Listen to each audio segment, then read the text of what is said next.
This thing looks incredible. This is way better than what I was expecting. All 5 of them working at the same time. These fish are gonna absolutely love this. I thought we'd start small today and make our way bigger. Start out with just 5 of them, give the fish the highest chance of something, even if it's a little bit smaller presentation.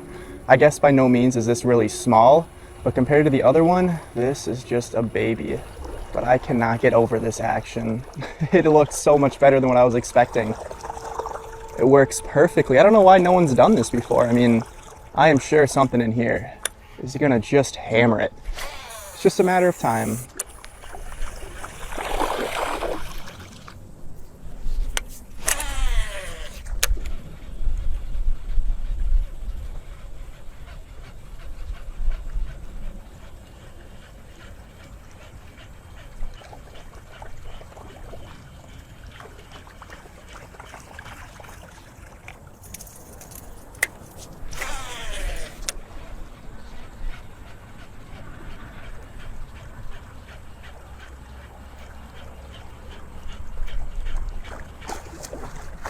Got him.